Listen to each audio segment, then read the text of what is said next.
কোরবানির গোশত বন্টনের ক্ষেত্রে সহজ কথা হইল, একদম সহজ হিসাব, যে আপনার গোশত 4 ভাগ 3 ভাগ লইয়া কথা না।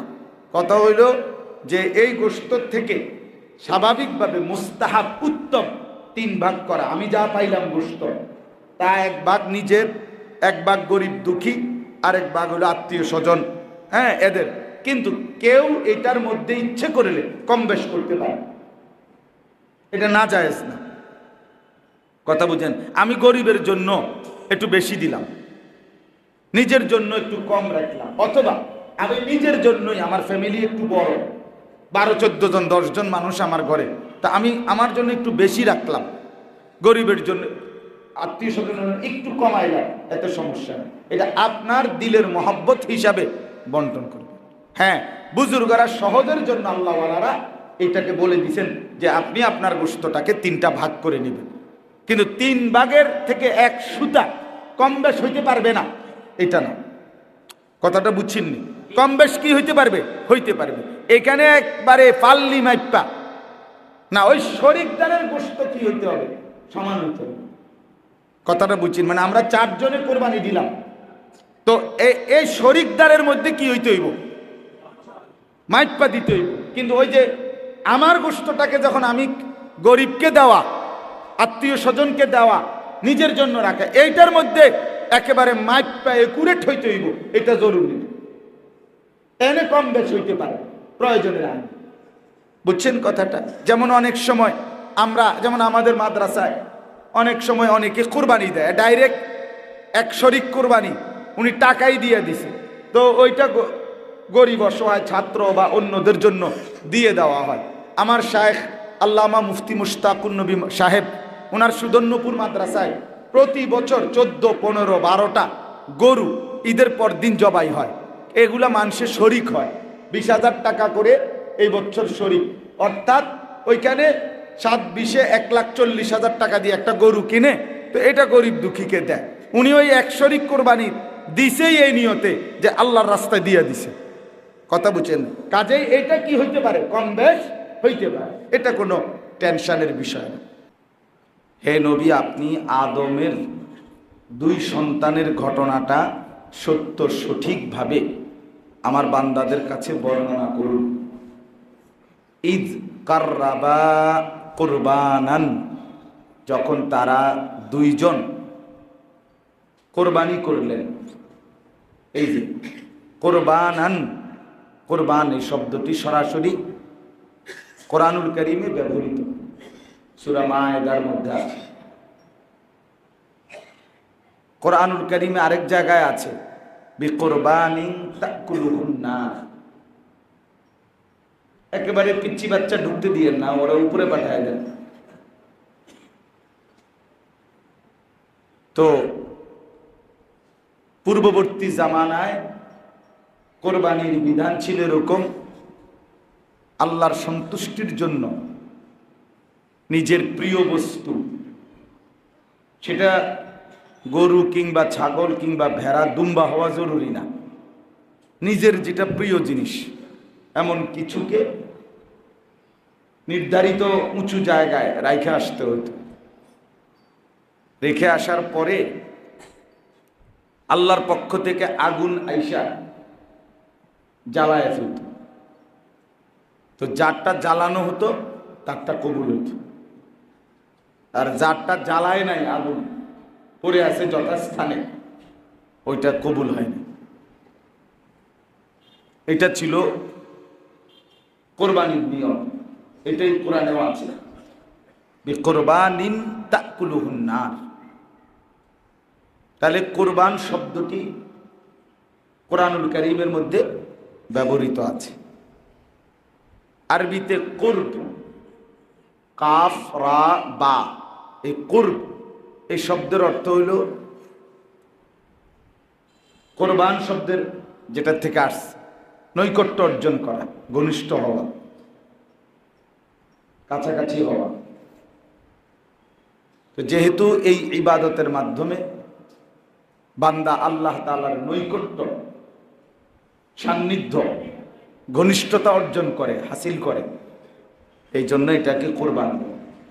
এই নির্ধারিত পশু জবাই করার মাধ্যমে বান্দা আল্লাহ তাআলার সন্তুষ্টি কামনা করে, নৈকট্য কামনা করে, আল্লাহ তাআলার ঘনিষ্ঠতা চায়, এই জন্য এটাকে কুরবান। তাহলে বোঝা গেল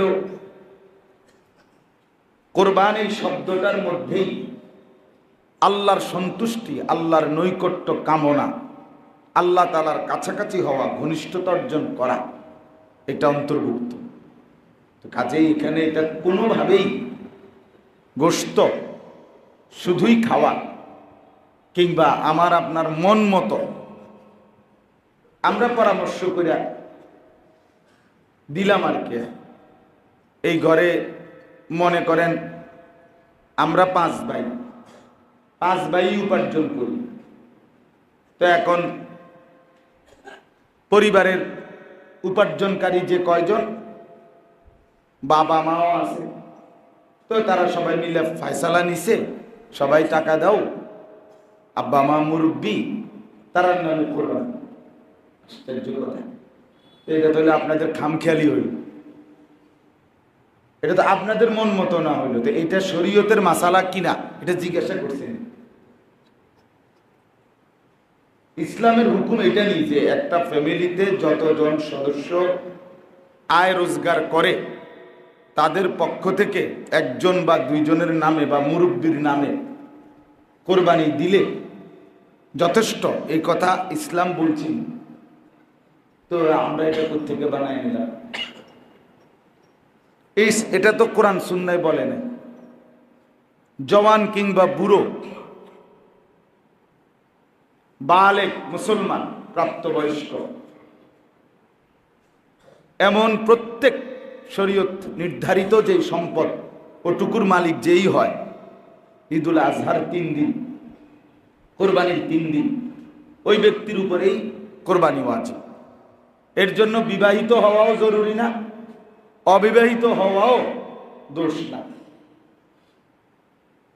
তাহলে এটার সাথে বিবাহিত কোনো সম্পর্ক না, বুড়া হওয়া কোনো সম্পর্ক না। কোরবানি মুরব্বীদের উপরে ওয়াজিব হয়, তো মুসলমানের উপরে ওয়াজিব। কোরবানি বিবাহিতদের উপরে ওয়াজিব হয় না, না, প্রাপ্তবয়স্কের উপরে কি হয়? ওয়াজিব। প্রাপ্তবয়স্ক কোনো মানুষ বালেগ হয় 50-60 বছরের, তো তাই কোনো মানুষ তো বালেগ হয়, পুরুষ ছেলে 14 বছরের পরে 15 বছরের ভিতরে, এই 14 থেকে 15, এই 1 বছরের ভিতরে সাবালক। মেয়ে 13 থেকে 14, এই 1 বছরের ভিতরে সাবালক, স্বাভাবিক না। তাইলে সে তো প্রাপ্তবয়স্ক হলোই। যেদিন থেকে বীর্যপাত শুরু হলো ছেলেটার, সেদিন থেকেই সে প্রাপ্তবয়স্ক, বালেগ। ইসলামী শরীয়তের সকল হুকুম ওই মিনিট থেকে তার উপরে আসে। যেদিন কোনো মেয়ের প্রথম মাসিক ঋতুস্রাব শুরু হয়, সেদিন থেকেই সে বালেগা। ওই দিন থেকেই তার শরীয়তের সকল হুকুম কার্যকর। 18, 21, 23, 29 এগুলো হলো রাষ্ট্র কিংবা আন্তর্জাতিক মানুষের নির্ধারণ করে, কিন্তু কোরআন সুন্নাহ মতে বালেগ প্রাপ্তবয়স্ক আরো আগ থেকে। কাজেই শরীয়তের হুকুম তখন থেকেই কার্যকর। যিনি যেদিন বালেগ হলেন সেদিনের পর থেকে প্রতি সেকেন্ড তার চলাফেরা আমল আল্লাহর কাছে হিসাব দিতে হবে, আমারও আপনারও। তাহলে কাজেই শরীয়তের বিধান কুরবানি, এইটা আপনার আমার খেয়াল খুশি মতো ওয়াজিব হয় না, বা আপনার আপনার সুবিধা মতো আদায় করলে হবেন। এক ঘরে 3 ভাই, তারা 3 জনই চাকরি করে বা 3 জনই ব্যবসা করে, 3 জনের কাছেই আলাদা আলাদা টাকা আছে। এখন ভিন্ন হয় নাই, মানে এখনো একসাথে খায়, দুই ভাই বিয়ে করছে, এক ভাই করে নাই, বা দুই ভাই, এক ভাই বিয়ে করছে আরেক ভাই বিয়ে করে নাই, কিন্তু খায় একসাথে, বাবা আছে মা আছে, তারা দুই ভাই আছে, তো তারা মিল্লা দুনো ভাইয়ে টাকা দিছে, বাপের নামে কোরবানি হয়েছে বা মার নামে কোরবানি হয়েছে। তো ভালো কথা, বাপের কোরবানি আদায় হইল, তো এদের কোরবানি কোথায়? শরীয়ত কর্তৃক নির্ধারিত কি? কোরবানির দিন 10ই জিলহজ, মানে কোরবানি আমরা যেদিন করি প্রথম দিন, এটারই 10ই জিলহজ কয়। 10ই জিলহজ না হইলে কোরবানি হবে না। তো 10ই জিলহজ শুরু সকাল ভোর থেকে, 12ই জিলহজ পরের 2 দিন সন্ধ্যা পর্যন্ত। এই 10ই জিলহজ ভোর থেকে 12ই জিলহজ সন্ধ্যা পর্যন্ত, এই 3 দিনের এই সময়ে যার কাছে তার বসত ভিটার যেখানে আছে সে এইটা বাদ দিয়া তার কাছে এই পরিমাণ সম্পদ আছে, অতিরিক্ত জিনিস আছে, যা আছে, দোকান, ব্যবসা, ব্যাংকের টাকা, আলগা ফসলের জমি, অতিরিক্ত সামানা যা আছে তার কাছে, এইগুলো দ্বারা তার এই যে সংসার, যে কয়জনকে সে চালায়, মানে মেয়ে বিয়ে দিয়ে ফেলছে, মেয়ের জামাইয়ের বাড়িতে, তো হেবিডিয়ার হিসাবে নাই। ছেলে বিয়ে করে বউ নিয়ে আলগা থাকে, তো হেঁটে ছেলের বউ বাচ্চা চালা, তাহলে সে আলাদা। আমি যারে চালাই, মানে আমার খরচ দিয়া যারা কি করে, ভাত মাছ বাজার সদাই করাই, এদের মৌলিক খরচ, বাজার সদাই, ওষুধপত্র, কাগজ কলম, গ্যাস, বিদ্যুৎ, পানির বিল ইত্যাদি, এই মৌলিক খরচ যেটারে কয়, যেটা না করলে নাই হয়, এটুকু খরচ করার পরে এর পরিমাণ টাকার অতিরিক্ত যদি ওই 3 দিনের ভিতরে, 1 বছর থাকতে হবে না, 6 মাসও না, ওই 3 দিনের ভিতরে 52.5 ভরি রূপার যেই দাম বর্তমানে সর্বোচ্চ, ঢাকাতে আমি জিজ্ঞেস করছি, রূপার ভরি 1600 টাকা।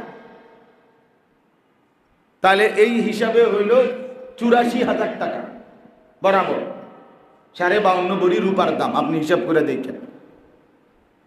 তো এই 84,000 টাকা যদি তার বাকি যা আছে, তার জমি, ব্যাংকের টাকা, ব্যবসার পণ্য, যেটা ব্যবসা করে, মাল যেটা গ্রাহককে দেয়, টাকা নেয়, এটারে কয় ব্যবসার পণ্য। ওই যে দোকানের যে আলমারি, এডি না, আসবাবগুলো না, মানে যেগুলো দিয়ে সে কি করে, ব্যবসা করে, পণ্যটা আর কি, যেটা দিয়ে গ্রাহককে দেয়, গ্রাহক কি দেয়, টাকা দেয়, এটারে কয় ব্যবসার পণ্য। তো এগুলো মিলাইলে যদি তার কাছে ওই 84,000 টাকা দাম আসে, এগুলোর দাম ধরলে, তাহলে এই মুসলমানের উপরে নিঃসন্দেহে কোরবানি ওয়াজিব, তাকে কোরবানি করতেই হবে। এবার যদি পুরুষ হয়, পুরুষের উপরে, যদি নারী হয়, নারীর উপর। যে মহিলার কাছে 1 ভরি স্বর্ণ আছে, সাথে কিছু টাকা আছে, 10,000 টাকা, 5,000 টাকা জমানো টাকা, ও কোরবানির দিন অথবা এই 3 দিন, তাহলে 1 ভরি স্বর্ণ আর ওই জমানো টাকাটা, এই দুইটা যদি মিলায়, তাইলে দুটোটার দাম ধরলে, দুটোটার দাম মানে একটা তো টাকাই, আর ওই স্বর্ণটার দাম, বাজার মূল্য যদি মিলায়, তাইলে যদি 84,000 টাকা দাম আসে, তাহলে নিঃসন্দেহে এই মহিলার উপরে কোরবানি ওয়াজিব।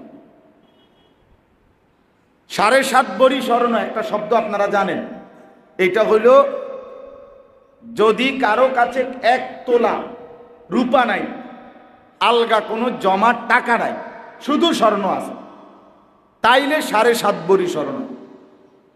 কিন্তু যদি স্বর্ণের সাথে কি থাকে, কিছু রূপা থাকে, নতুন বউ যারা, জোয়ান মানুষের বউ যারা, এদের অনেকের কাছে রূপা আছে, রূপা। এ পায়ের নূপুর বানায় মহিলারা, মানে যুবতী মেয়ে যারা মহিলা, এরা পায়ের নূপুর বানায় রূপা দিয়া। 1 ভরি, 1.5 ভরি, 2 ভরি, 2.5 ভরির কি বানায়, নূপুর বোঝেন না পায়ে, এই ঝুনুর ঝুনুর আওয়াজ করে যে মানুষের বেড়ারে দেখানোর লেগা, বুঝেন না কথাটা? তো এই নূপুর রূপার তৈরি। তো এই স্বর্ণ আর রূপা এই দুইটা মিলাইয়া যদি স্বর্ণ এবারে 1/2 ভরি হোক, 1 ভরি হোক, দুইটা মিলাইলে যদি আপনার কোরবানির দিন 84,000 টাকা দাম আসে, তাহলে এই মহিলার উপরেও কোরবানি আছে। বলে তো মহিলা টাকা আনবে কোত্থেকে? এগুলো বিক্রি করবেন এখান থেকে, অথবা যদি সেও তার স্বামী বা অন্য কেউ তার টাকাটা দেয়, সমস্যা নাই, কোরবানি আদায় হবে। কিন্তু কোরবানি দিতে হবে, আলগা টাকা না থাকলে এখান থেকে বিক্রি করে দিতে হবে। তাইলে বলেন কি পরিমাণ মহিলাদের উপরে কোরবানি ওয়াজিব? বলেন। আমরা চলেন ঘর বাড়ি জরিপ করি, সবাই হাসে, অন দেন না, মানে সবার হিসাব হলো খাইছে না কি তারে কয়, এটা না হিসাব। চেহারার এই ভাবভঙ্গির হিসাবটা কি? এটাই তো হিসাব। ওমা কিও কয়, ধরা আনা। তাইলে মহিলাদের উপরে কোরবানি ওয়াজিব। আহা, বিষয়টা হইল আপনি লুকাইয়া রাখলেন, বললেন না, দিলেন না, তো মহিলাটা তো আপনার খেদমত করছে, সে তো তার জীবন যৌবন আপনাকে দিছে, বিনিময়ে আপনি তার আখেরাতের ভাবনা একটু ভাবলেন না? একটা খাসি কোরবানি দিলে তার নামে হয়তো 20,000 টাকা লাগতো, তো 20,000 টাকার সেবা, 20,000 টাকার সহযোগিতা এই বেটি আপনার কাছে পাওয়ার উপযুক্ত না? তো তার কি আখেরাত নাই? সে কি মরবে না? তাইলে একজন স্বামী তাইলে আপনজন কেমনে হইল? এ কি শুধুই উপভোগের পণ্য? না, এই জন্য খেয়াল করা, বিষয়টাকে খামখেয়ালি করে উড়ায় না দেয়।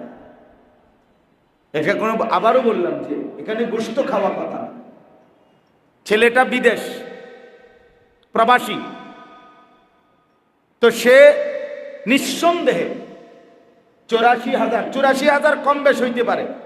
আপনাকেও বাজারে যদি রূপার বড়ি 1,000 টাকা হয়, তাহলে 52,500, বুঝছেন হিসাবটা? রূপার বড়ি যদি আমি মুরাদনগর জিজ্ঞাসা করছি, বলছে 1350 টাকা রূপার বড়ি, তাইলে হইল 71,000। আপনি জেনে নিবেন 1 বড়ি রূপার দাম কত। তাইলে প্রবাসী ছেলেটার কাছেও তো নিঃসন্দেহে এই 84,000 এবং তার ঊর্ধ্বে টাকা, সে বাড়িতে টাকা পাঠায় 20,000, 30,000, কিন্তু তার কাছে আলাদা 1 লাখ, 1.5 লাখ টাকা, 2 লাখ টাকা নাই। কথা বলেন না? তো তার উপরে কোরবানি ওয়াজিব কিনা? বলেন বলেন।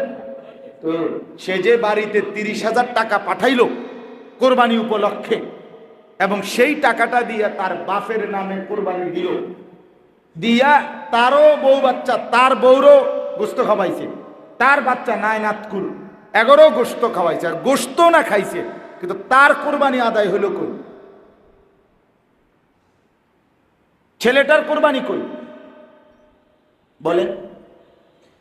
এত নিঃসন্দেহে ওই ছেলেটা বিদেশ থেকে 10 বছরও যদি এভাবে টাকা দেয় আর পরিবারের অন্য কারো নামে কোরবানি হয়, তাদের কোরবানি হবে মা বাবার, কিন্তু এই ছেলেটা পাপী গুনাহগার থাইকাই যাবে,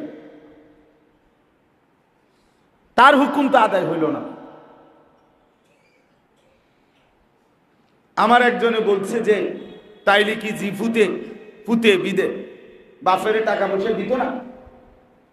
জীবনভর ফোলা মানুষ করলাম, তা আমি বললাম যে মনে করেন আমার আব্বারে আমি একটা লুঙ্গি কিনে দিছি, আমার আব্বার লুঙ্গি দরকার, তো অতএব এখন আর আমার তো আর লুঙ্গি ফিন্দার দরকার নাই, ঠিক না?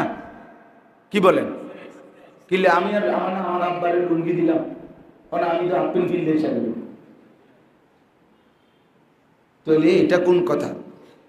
আমি আমার বাবারে সহযোগিতা করলাম, সেটা তো খেদমত, সেটা কোরবানিতে দিলেও খেদমত। তো এ বেড়ায় কি কোরবানি ছাড়া বছরের অন্য কোনো সময় তার বাপ মারে টাকা দেয় না? তো তো এই সময় কি, ওই সময় যেরকম সেবা, তো এখনো তো কি সেবা করলাম আমি।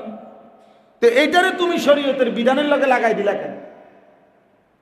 ওই যে কিছু ছদ্মবেশী শয়তান আছে, মুখোশধারী শয়তান, এরা বলে কোরবানির এই লাখ লাখ টাকা, কোটি কোটি টাকা, এটা জবাই না দিয়ে টাকাটা গরিব দুঃখী অসহায়, বন্যা দুর্ভিক্ষ ঘূর্ণিঝড় জলোচ্ছ্বাস এরকম পীড়িত মানুষকে দিয়ে দিলে উত্তম হবে। এরা মিথ্যাবাদী, এরা ধোঁকাবাজ, এরা বাটপার। বাটপার তুমি বেটা, বাটপার, চিটার তুই বেটা, বাটপার। আল্লাহর হুকুম, শরীয়তের বিধান এটা আলাদা। এই টাকাটা দিয়ে গরিবের সেবা করতে হবে কেন? গরিবের সেবার লাগে তোমার পকেটে আলগার টাকা নাই?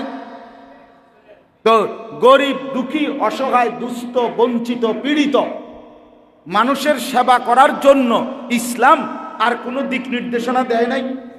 তো সেইগুলা কই, সেগুলো কই? এই আপনি শুনবেন। এবং আরো তো দেখছি আমরা ইতিমধ্যে ভদ্র মুখোশধারী ফেসবুকে স্ট্যাটাস দিছে, ইউটিউবে সুন্দর করে বিবৃতি দিছে যে এটা অনেক বড় সেবা হবে। কেন অনেক বড় সেবা হবে? কোরবানির টাকা দিবে কেন? কোরবানি তো এটা ওয়াজিব, কোরবানি তো ওয়াজিব। আমার একদিন একজনে বলছে, হুজুর আপনারা যেরকম নামাজ রোজা করেন এটা যেমন ইবাদত, আমরা এরকম মানুষের মধ্যে মীমাংসা করে দেই, এটাও তো মানব সেবা, এটাও তো ইবাদত। মানে তার কথা কি বুঝেন না? তার অর্থ হলো যে আমি যে নামাজ পড়ি না, এটা এই কারণে পড়ি না যে আমিও তো একটা মানব সেবা করি, মেল মিটিং দেন দরবার করি, অতএব আমি তো ইবাদতে করতেছি।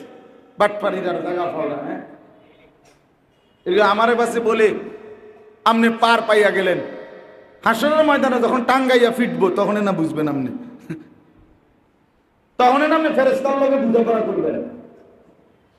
তাইলে একটি আমলের জন্য আরেকটি আমল ছেড়ে দেওয়ার কোনো সুযোগ আছে কি? আপনি দান সৎকার করছেন দেখে যাকাত দিতে হবে না, কথা বলেন না। আপনি হজ করছেন দেখা আর রোজা রাখতে হবে না। আপনি মসজিদের টাইলসের টাকা দিচ্ছেন দেখা আর নামাজ পড়তে হবে না। তো তাইলে এইটা কোন কথা? এই জন্য বললাম ছেলেটা নিজের কোরবানিও দিতে হবে, বাপের সহযোগিতা, ঠিক আছে, সেটা তোমার আলাদা ইবাদত। পিতা মাতার খেদমত এটি আলাদা ইবাদত কিনা? তো এটা আলাদা বিষয়। তুমি নামাজের ভিতরে যাকাত ঢুকাও কেন? যাকাতের ভিতরে নামাজ ঢুকাইলা কেন? অর্থাৎ বাবা মার খেদমতের মধ্যে তোমার কোরবানি ঢুকাই দিলা কেন? তোমার কোরবানি তো আলাদা হুকুম, বাবা মার খেদমত তো আলাদা হুকুম, দুইটাই আল্লাহর হুকুম। এজন্য এটা কিন্তু সাংঘাতিক গাফলতি হয়, খামখেয়ালি। আমি এই কয়দিন বারবার বলছি, টানা বলে গেছি, প্রতিদিন মাহফিলে বলছি। দুই ছেলে চান্দিনা বাজারে ব্যবসা করে, দোকানদারি করে, দুজনের কাছেই 1 লাখ 1.5 লাখ টাকার পুঁজি আছে। কথা বুঝছেন না? আলাদা। তারা দুজনে মিল্লা দুইজনে বাপের হাতে টাকা 30,000 উড়াই দিছে। এবারটা 15,000, এবারটা 15,000। আব্বা দেন, কোরবানি আপনার নামে দিয়ে, আপনি মুরব্বী মানুষ, বাইসবেন আর কয়দিন। হ্যাঁ, আপনি মরলে যদি কোনো কারণে আপনি বাইসেন্স মরে যান তাইলে আমরা নামে দিব, আর যদি আপনি না মরেন 200-500 বছরের ভিতরে তা আপনার নামে দেন। বুঝলেন না এই কথা? আপনি মুরব্বী মানুষ, তো কোরবানি কি মুরব্বী মানুষের উপরে ওয়াজিব হয়? এটা কোন কথা? উনি হইতে পারে, কথা বুঝেন, হইতে পারে ওই বাপে শরীয়ত কর্তৃক নির্ধারিত এই পরিমাণ সম্পত্তির মালিক নয়, ওনার কাছে টাকা নাই এখন আর, কিন্তু আমার কাছে আছে, তো আমার উপরে ওয়াজিব, ওনার উপরে নফল। কোরবানি যে কেউ দিতে পারে, কিন্তু দিলে নফল।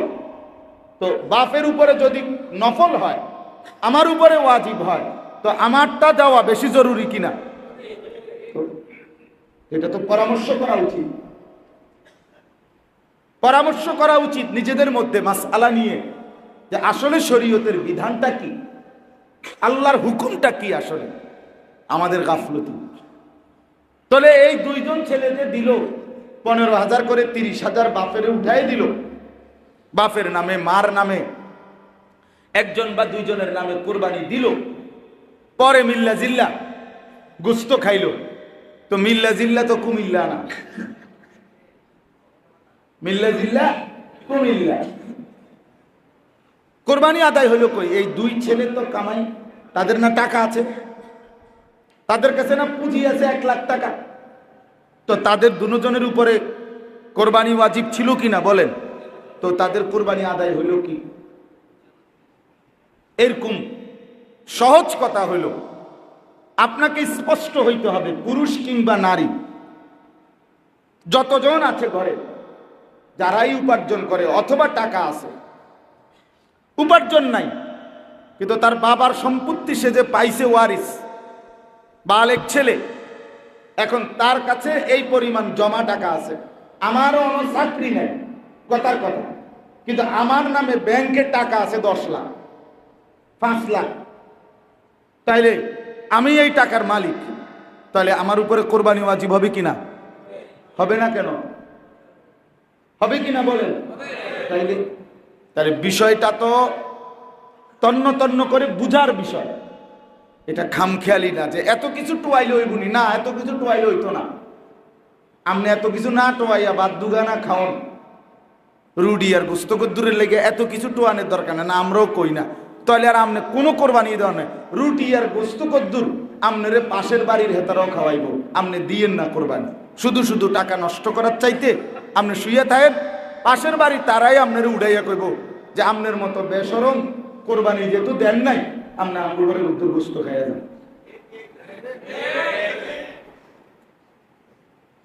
আপনি যেহেতু টাকাই চিনছেন, আল্লাহ চিনছেন না, তো কাজেই আমরা রুটি খাইয়া যান, আমরা তো রুটি মাংসা। এই জন্য বাপ আমি একটু শক্ত বললাম, কিন্তু বাস্তবতা কিনা খামখেয়ালি করলে হবে না। যতজন ছেলে উপার্জন করে তাদের কাছে, হ্যাঁ উপার্জনই এত, যেমন বেতনে 8,000, যে টাকাটা মাস শেষে বেতন পায় 8-10,000, ওটা দিয়ে এমনি এমনি খরচ হয়ে যায়, বেচারা ফেড়ে বাতে কোন রকম চলে, তার কাছে আলগা জমা টাকা নাই, আলাদা টাকা জমা নাই, 80,000, 90,000, 1 লাখ টাকা জমা নাই, তো তারে তো কোরবানি দিতে বলি না। তাইলে আরো যদি না বুঝেন, তো দায়িত্ব হইল একজন আলেম থেকে জিজ্ঞেস করে নাও যে হুজুর আমার অবস্থাটা এই, আপনি আমারে বলে দেন আমার উপরে যাকাত ফরজ কিনা, কোরবানি ওয়াজিব কিনা, হজ ফরজ কিনা। আমি আগেও বলছি এই 3টি মাসআলা, যাকাত, কোরবানি, হজ, এটা ফরজ ওয়াজিব। যাকাত কি? ফরজ। হজ কি? ফরজ। কোরবানি কি? ওয়াজিব। ফরজ ওয়াজিবে খামখেয়ালি করতে নাই, এটা নফল না, মন চাইলে দিলেন, মন না চাইলে দিলেন না, এটা এমন কিছু তো মিয়া, এটা তো ওয়াজিব। রাসূলুল্লাহ সাল্লাল্লাহু আলাইহি ওয়াসাল্লাম হাদিসে পাকে ইরশাদ করেছেন, মান কানা লাহু সাআতুন ওয়া লাম ইউদাহি, কথাটা খেয়াল করেন, ফালা ইয়াকরুবান্না মুসাল্লানা। নবী সাল্লাল্লাহু আলাইহি ওয়াসাল্লাম বলেন, যার সামর্থ্য ছিল অথচ কোরবানি করে নাই, কসম খোদার, নবী সাল্লাল্লাহু আলাইহি ওয়াসাল্লাম বলেন সে যেন আমাদের নামাজে না আসে, ঈদগাহে না আসে, নামাজ পড়তে ঈদের নামাজ, সে যেন না আসে। তুমি না ফরমান, তুমি আইসো না, তুমি আইসো না। তুমি তো গোস্তই খাইবা নিয়ত করছো, গোস্ত খাওয়ানোর লাগিয়া নামাজ পড়ন লাগে না, তুমি হোতার থাকো, রান্দা হইলে তোমার উঠাইব, তুমি উঠতো না। বেডিতে সকাল থেকে রুটি বানাইতেছে, আর কোনো রকমের গোস্ত দোষ হইলে তোমারই প্রথম দিব, তুমি শোয়ার থাকো। এক এক ঘুম দিয়ে যদি কষ্ট করে একটা দুটা দিয়ে উঠতে আরো, দেখবে রুটিও রেডি, গোস্ত রেডি। তুমি নামাজ পুরা করবা কি? রাসূলুল্লাহ সাল্লাল্লাহু আলাইহি ওয়াসাল্লাম নিষেধ করতেন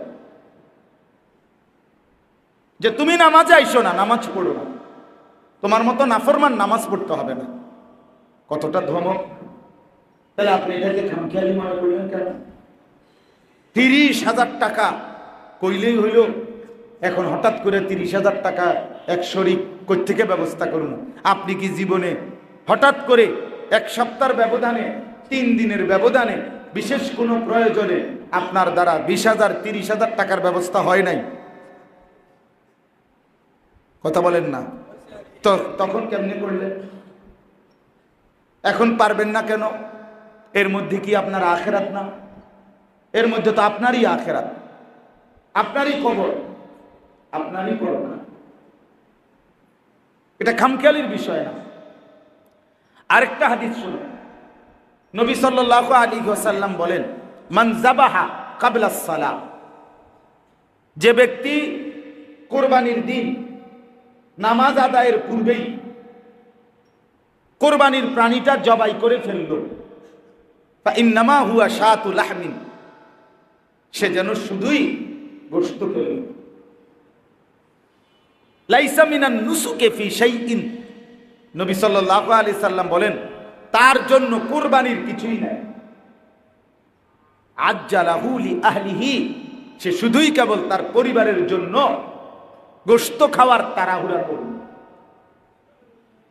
তো যেখানে আল্লাহর নবী সাল্লাল্লাহু আলাইহি সাল্লাম ঈদের নামাজটা পড়ে নাই, তার আগেই জবাই করে ফেলছে, এটার প্রতি যদি এত বড় কথা বলে যে তোর কোরবানির কিচ্ছু নাই, সেখানে শরীয়তে আমার উপরে ওয়াজিব। আমি যদি মনে করি 10,000 টাকা, 20,000 টাকা, 80,000 টাকা আমি ভাই বাফেরে দিয়া, অমুকেরে দিয়া আমার হুকুম আদায় করে ফেলছি, তা আমার উপরে ধমকটা কেমন বলেন?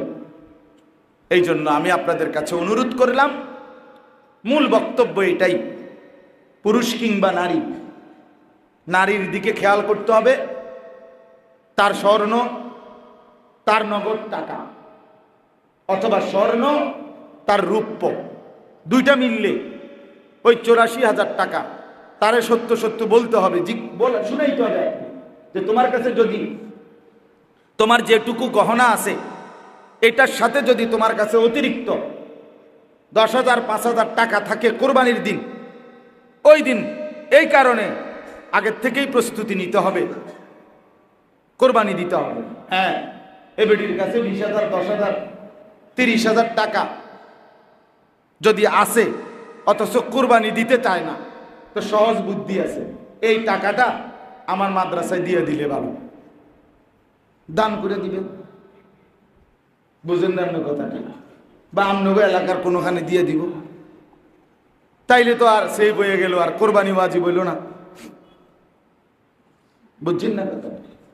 যার কাছে 1 লাখ টাকা আছে, সে যদি কোরবানি দিতে না চায়, একদম সহজ বুদ্ধি কি, 1 লাখ টাকা মসজিদ মাদ্রাসায় দান করে দিবে, তাইলে তো আর কি আসবে না, 20,000 টাকার কোরবানি আসবে না। 20,000 টাকাও সেফ, 80,000 টাকাও নাই। এই বুদ্ধি কইলে রাজি উনি কেউ কোন বলেন? তাইলে আপনি তো আপনার ওই আমারে যে মনে করেন 1 বছর যাবত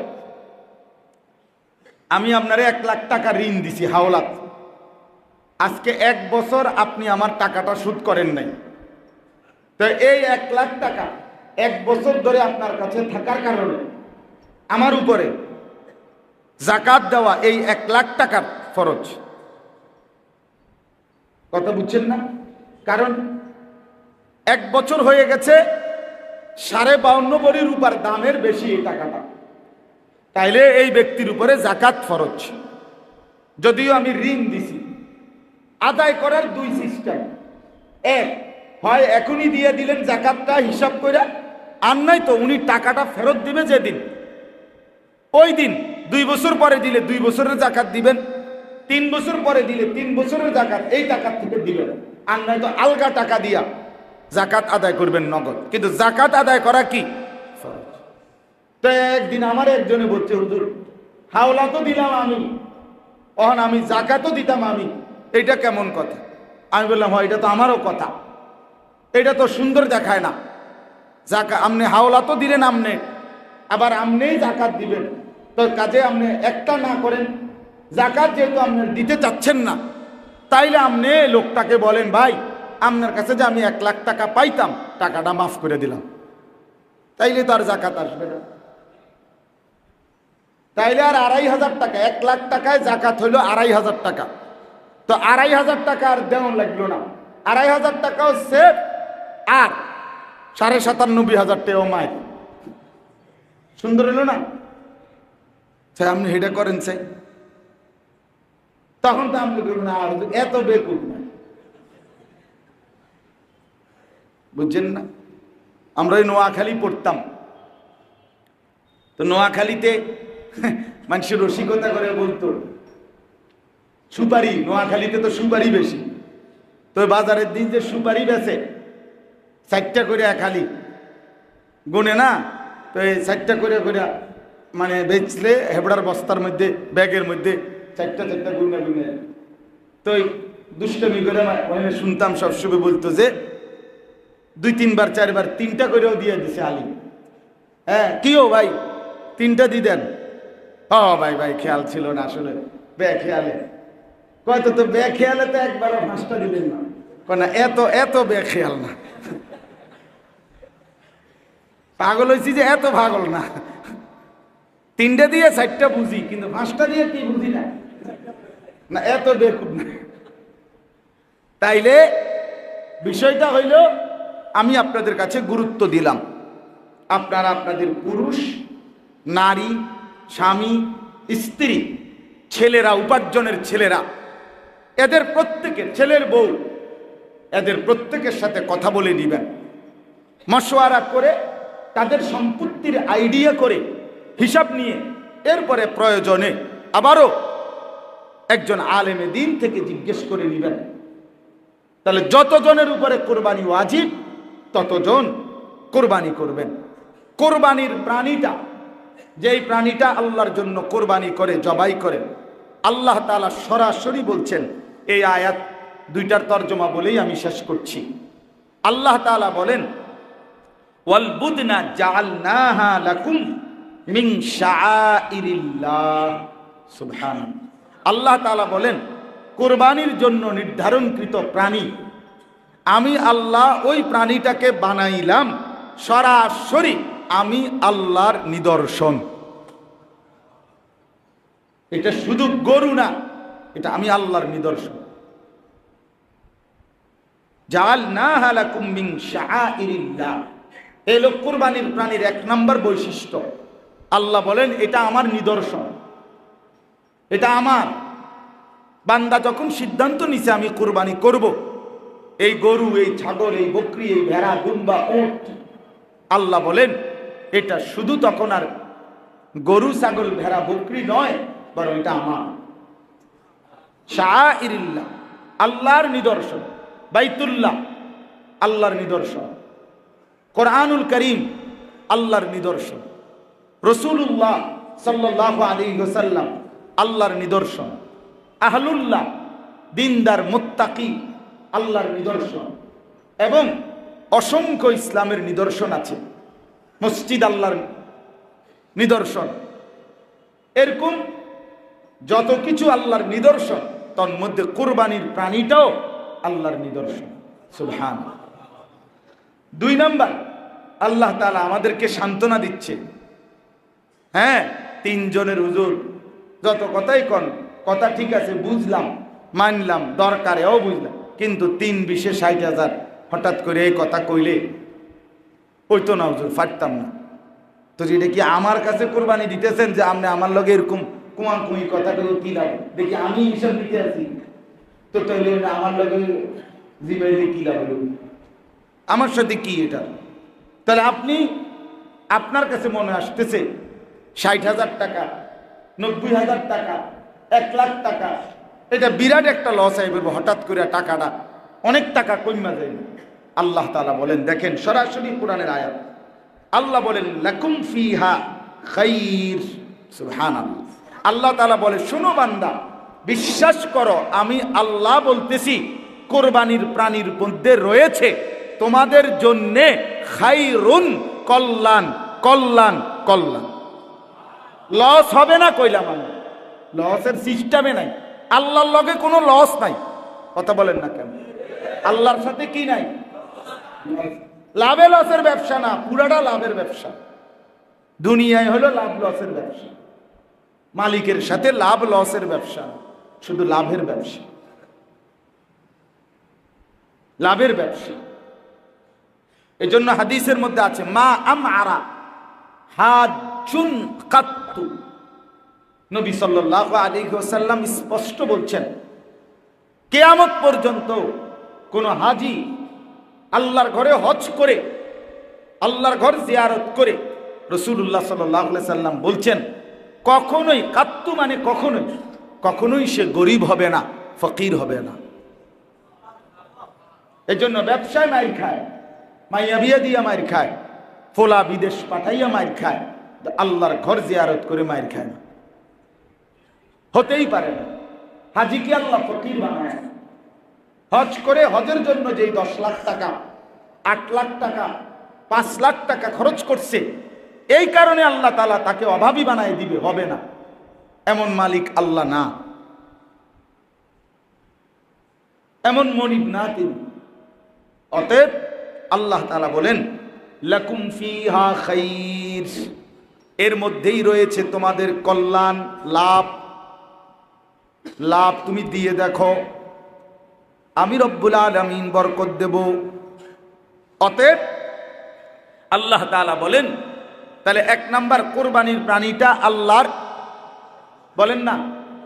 2 নাম্বার, এর মধ্যে রয়েছে আমাদের জন্য কল্যাণ, লাভ। এরপর আল্লাহ বলেন, কাজেই ফাযকুরুসমাল্লাহি আলাইহা সাওয়াফা। আল্লাহ তাআলা বলেন সারিবদ্ধভাবে তোমরা তোমাদের কোরবানির প্রাণী জবাই করার সময় বেশি বেশি আমি আল্লাহর জিকির করো। সুবহানাল্লাহ, জিকির করো, আমার নাম নাও, ঘাবড়াইও না, আমার নাম নাও, আল্লাহ ভরসা, আল্লাহর নাম, বিসমিল্লাহি আল্লাহু আকবার, জোরসে বলো। আল্লাহ বলে তোমার জবান দিয়ে আমার নাম উচ্চারিত হবে, আমার ভালোবাসায় কোরবানি দিবে, আর আমি তোমার ফকির বানাই দিব। আরে বলো কি, তুমি কি বলো বান্দা? তুমি আমারে কি ভাবছো? শীত, গরম, রোদ, বৃষ্টি, অভাব, দারিদ্র, দুর্ভিক্ষ, সব অবস্থায় দুনিয়াতে না, আমি আল্লাহর খাজানায় কখনোই তো কোনো সেকেন্ডে কম বলতে কিছু নাই, আছে কি? তো ফাযকুরুসমাল্লাহি আলাইহা সাওয়াফা। আল্লাহ বলেন সারিবদ্ধভাবে একটার পর একটা প্রাণী জবাই করতে গিয়ে প্রত্যেকবারই আমি আল্লাহর নামের জিকির করো, আমাকেই ডাক দাও। এবার রব্বুল আলামিন বলেন ফাইদা ওয়াজাবাত জুনুবুহা, জবাই করার পরে যখন প্রাণীটা কাত হয়ে যায়, রক্ত পুরো গড়িয়ে পড়ে, এবার চামড়া ছিলে ফেলো, চামড়া ছিলে এবার গোশত রেডি।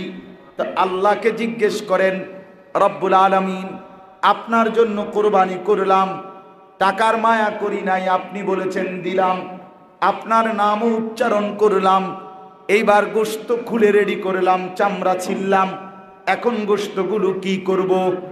রব্বুল আলামিন বলেন ফাকুলু মিনহা, আমার বান্দা গোশতগুলো তুমি খাও, তুমি খাও।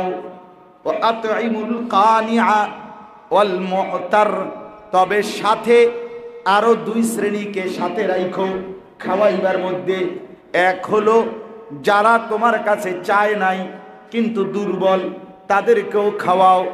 আর দুই হলো যারা কিছু চেয়েছে তাদেরকেও খাওয়াও। যারা চাইলো না, আত্মীয় স্বজন পাড়াপড়শি, তাদেরকেও কিছু দাও। আবার যারা অভাবী, দুস্থ, দরিদ্র, তাদেরকেও দাও, তুমিও খাও। রব্বুল আলামিন বলেন, কাযালিকা সাখখারনাহা লাকুম লাআল্লাকুম তাশকুরুন। এই যে আমি আল্লাহ প্রাণীটাকে তোমাদের অধীনস্থ করে দিলাম, কোরবানির জবাই করার মতো যোগ্যতা দিলাম, তৌফিক দিলাম এবং গোশত খাওয়ার অনুমতি দিলাম। কেন দিলাম? লাআল্লাকুম তাশকুরুন, তোমরা যেন গোশত খেয়ে আমি রবের শুকর আদায় করতে পারো। এবার যদি শেষ কথা আমি যদি আল্লাহকে বলি, রব্বুল আলামিন আমি তো 4 বাজার খুঁজা বড় কষ্ট কইরা রৌদ্রের মধ্যে ঘামে ভিজা বহুত চাইয়া চিন্তা এই গরুটা কিনছিলাম আপনার জন্য, আপনার নাম নিয়ে জবাই করলাম, এত কষ্ট করে আপনার জন্য কোরবানি দিলাম, বিনিময়ে বুঝি একটা টুকরাও নিতেন না? আপনি একটা টুকরাই নেন, উত্তর চান না, মুন্ডা চান, আপনার লেগেই তো কোরবানি দিছি, একটু নেন, একটু দেখেন। রব্বুল আলামিন বলে, না বান্দা, লান ইয়ানালাল্লাহা লুহুবুহা ওয়ালা দিমাউহা, আমি তোমার গোশতও চাই না, আমি রক্তও চাই না। বান্দা, গোশত পুরা তুমি নাও, দিল পুরাটা আমি আল্লাহকে দাও। আমি দিল চাই, দিল, আমি দিল চাই। তুমি দেখো গরুর দিকে, আমি দেখি দিলের দিকে। আমি দেখব দিলে আমার মহব্বত ছিল কিনা, নাকি না ফাইতে। বেশি শরমের বিষয় হয়ে যাইব, মানসি কিটা করব। আল্লাহ বলেন, আমি কিন্তু টের পাইছি চান্দু। হ্যাঁ, আজকে 12 বছর কোরবানি দেয়, এই বছর না দিলে মানসি কিতা করব, মানসে আপনার মাথা করব। মানসি কিতা, মানুষের আর কাম নাই, মানুষ একটা একটা আপনার কিতা করব, বুঝেন নাই? এগুলো কোনো কথা হইল? এটা বুঝি কোনো কথা? তো আল্লাহ বলেন, আমি কিন্তু দিল দেখি, আমি দেখব দিলের মধ্যে আমার ভয় আছে কিনা, আমার মহব্বত ছিল কিনা, আমি দেখব মালটা হালাল কিনা, টাকাগুলো হারাম কিনা, সুদের, ঘুষের, সিটারির, বাটপারির, ধোকা, প্রতারণা, ওজনে কম দেওয়া, মানুষের বাহবা নিলে হবে না। আমি কিন্তু দিল দেখি, তাকওয়া দেখব। ওয়ালাকিন ইয়ানালুহুত তাকওয়া মিনকুম, আমি আল্লাহর কাছে তাকওয়া পৌঁছবে, গুনাহমুক্ত ছিল কিনা। আল্লাহর নবী বললেন, ঈদের নামাজ না পড়ে কোরবানি দিলে সেটাই হলো গোশত খাওয়া, সেটাই কোরবানির কিছুই নাই। তাইলে বাপ বলেন, 2 রাকাত ঈদের নামাজ না পড়লে তার আগেই কোরবানি দিলে, তাইলে যদি হয় নবী এত রাগ, ফজরের নামাজ না পড়ে কোরবানি দিলে কেমন হয়? কি খবর? কোরবানির দিন গোশত করতে করতে কোবাইতে আড্ডি, আমনে নাফরমান জোহরও পড়লেন না, আসরও পড়লেন না, মাগরিবও পড়লেন না। আপনার মতো নাফরমান কি দরকার ছিল কোরবানি দেওয়ার? হ্যাঁ, আমনে এমনে 20 কেজি গোশত কিনা রাখতেন, তাইলেই তো ভালো আছিল। আপনি এটা কির কোরবানি দেন, কার জন্য দিতে আছে? আল্লাহ তাআলা বলে, বান্দা আমি বুঝি না কে, জোহরের নামাজও বাদ, আসরের নামাজও বাদ, মাগরিবের নামাজও বাদ, গোশত খাইতে খাইতে, রুটি খাইতে খাইতে রঙিন টেলিভিশনে নর্তকীর ছবি দেখতেছ, ঈদের নাটক দেখে, ঈদের সিনেমা দেখে, ঈদ উপলক্ষে শুভ মুক্তি দিছে, ঈদ উপলক্ষে এই চ্যানেলের 7 দিন ব্যাপী বিশেষ আয়োজন, ঈদ উপলক্ষে সিনেমা হলে নতুন নাটক, নতুন ছবির শুভ মুক্তি। ঈদ কি তাদের বাপের? কথা বলেন না কেন? ওই চ্যানেলওয়ালার আব্বার ঈদ এটা। তাহলে তুই ঈদ উপলক্ষে নাটক ছাড়ার কি আছে? ঈদ তোমার বাপের। এই তো আল্লাহর দেওয়া, ঠিক কিনা বলেন না কেন? কোরবানির এই ইবাদত পালনের অধিকার, অনুমতি, হুকুম এটা আল্লাহ দিছেন কিনা? তো এটার লগে নাটক কি? এটার সাথে সিনেমা কি তা বলে? রুটি খাইতে খাইতে, গোশত খাইতে খাইতে নাটক দেখে, বাহ বাহ মুসলমান, তামাশা। হ্যাঁ, খান গোশত, গোশত কোনো আশ্চর্য কিছু না, গোশত কোনো আপনি নতুন খান না, গোশত মানুষে সারা বছরই খায়, খায় কিনা বলেন না? এটা কোনো আশ্চর্য খালাস। এই জন্য বললাম গুনাহমুক্ত চাই, গুনাহমুক্ত। কি মুক্ত বলেন? দিলের মধ্যে আল্লাহর সন্তুষ্টি থাকতে হবে। হারাম টাকা হইতে পারবে না, হারামের 1 টাকা মিশলে কারো কোরবানি হবে না। সুদের টাকায়, ঘুষের টাকায়, বাটপারির টাকা, ওজনে কম দেওয়া টাকা, ধোকাবাজি প্রতারণার টাকা দিয়ে যেই লোক কোরবানিতে অংশীদার হয় সে নিজেও খাইছে বরবাদ, বাকিদের কোরবানিও বরবাদ, বাকিরাও মারা না। আমি গোস্ত দোষ হইব, এটা সমস্যা হইত না, রুডিও সিদ্ধ হইব। আল্লাহ আমাদেরকে মাফ করে দেন। তাহলে আল্লাহ তাআলা বলেন গোস্ত রক্ত আমার কাছে মূল বিষয় না, তোমার দিলের তাকওয়া, গুনাহমুক্ত জিন্দেগি, গুনাহমুক্ত মহব্বত, এটা আমি চাচ্ছি। আমি ওইটা নিয়ে নেব, ওইটা পাইলে নেব, না পাইলে তোমার গোস্ত তুমি খাও, আমি কিছু পাইলাম না। কথা বলেন না? কাযালিকা সাখখারাহা লাকুম লিতুকাব্বিরুল্লাহা আলা মা হাদাকুম ওয়া বাশশিরিল মুহসিনিন। আল্লাহ তাআলা বলেন এভাবে আমি আল্লাহ তাআলা তোমাদের জন্য কোরবানির এই প্রাণী অধীনস্থ করে দিলাম, তোমরা যেন কোরবানির দিন আমার তাকবীর ধ্বনি দিতে পারো, এবং নেককারদের জন্য, আল্লাহর হুকুম পালনকারীদের জন্য জান্নাতের সুসংবাদ দিয়ে দিলাম। সুবহানাল্লাহ।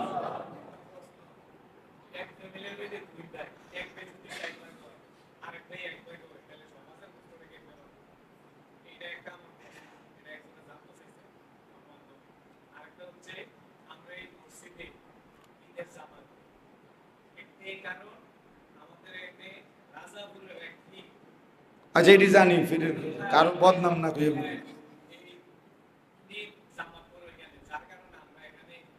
আমরা ঈদের নামাজ আয়োজন করেন, কারণ টারণ বাদ দেন, নামাজের আয়োজন করেন তো আগের থেকে, ওই আয়োজন হবে, 5 জন পড়লে 5 জন পড়ব, সমস্যা কি? ঠিক আছে না? ইনশাআল্লাহ এই কথা।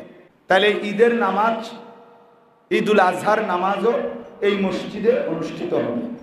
কোরবানির গোশত বন্টনের ক্ষেত্রে সহজ কথা হইল, একদম সহজ হিসাব, যে আপনার গোশত 4 ভাগ 3 ভাগ লইয়া কথা না, কথা হইল যে এই গোশত থেকে স্বাভাবিকভাবে মুস্তাহাব, উত্তম 3 ভাগ করা। আমি যা পাইলাম গোশত, তা 1 ভাগ নিজের, 1 ভাগ গরিব দুঃখী, আর 1 ভাগ হলো আত্মীয় স্বজন, হ্যাঁ এদের। কিন্তু কেউ এটার মধ্যে ইচ্ছে করলে কম বেশ করতে পারে, এটা না জায়েজ না। কথা বুঝেন? আমি গরিবের জন্য একটু বেশি দিলাম, নিজের জন্য একটু কম রাখলাম, অথবা আমি নিজের জন্যই, আমার ফ্যামিলি একটু বড়, 12-14 জন 10 জন মানুষ আমার ঘরে, তা আমি আমার জন্য একটু বেশি রাখলাম, গরিবের জন্য, আত্মীয় স্বজনের একটু কমাইলাম, এত সমস্যা নেই। এটা আপনার দিলের মহব্বত হিসাবে বন্টন করবে। হ্যাঁ, বুজুর্গরা সহজের জন্য আল্লাহওয়ালারা এটাকে বলে দিয়েছেন যে আপনি আপনার গোশতটাকে 3টা ভাগ করে নেবেন, কিন্তু 3 ভাগের থেকে 1 সুতা কম বেশ হইতে পারবে না, এটা না। কথাটা বুঝছেননি? কম বেশ কি হইতে পারবে? হইতে পারবে। এখানে একবারে ফাল্লি মাইপা না, ওই শরিকদারের গোশত কি হইতে হবে? সমান হইতে হবে। কথাটা বুঝছেন? মানে আমরা 4 জনে কোরবানি দিলাম, তো এই শরিকদারের মধ্যে কি হইতে হইব? মাইপা দিতে হইব। কিন্তু ওই যে আমার গোশতটাকে যখন আমি গরিবকে দেওয়া, আত্মীয় স্বজনকে দেওয়া, নিজের জন্য রাখা, এইটার মধ্যে একেবারে মাইপা একুরেট হইতে হইব, এটা জরুরি। এনে কম বেশ হইতে পারে প্রয়োজনের আইন। বুঝছেন কথাটা? যেমন অনেক সময় আমরা, যেমন আমাদের মাদ্রাসায় অনেক সময় অনেকে কোরবানি দেয়, ডাইরেক্ট 1 শরিক কোরবানি, উনি টাকাই দিয়ে দিছে, তো ওইটা গরিব অসহায় ছাত্র বা অন্যদের জন্য দিয়ে দেওয়া হয়। আমার শায়েখ আল্লামা মুফতি মুশতাকুন নবী সাহেব, ওনার সুদর্ণপুর মাদ্রাসায় প্রতি বছর 14, 15, 12টা গরু ঈদের পর দিন জবাই হয়, এগুলা মানুষের শরিক হয়। 20,000 টাকা করে এই বছর শরিক, অর্থাৎ ওইখানে 7-20 1,40,000 টাকা দিয়ে একটা গরু কিনে, তো এটা গরিব দুঃখীকে দেয়। উনি ওই এক শরিক কোরবানি দিছেই এই নিয়তে যে আল্লাহর রাস্তায় দিয়ে দিছে। কথা বুঝছেন? কাজেই এটা কি হইতে পারে, কম বেশ হইতে পারে, এটা কোনো টেনশনের বিষয় না।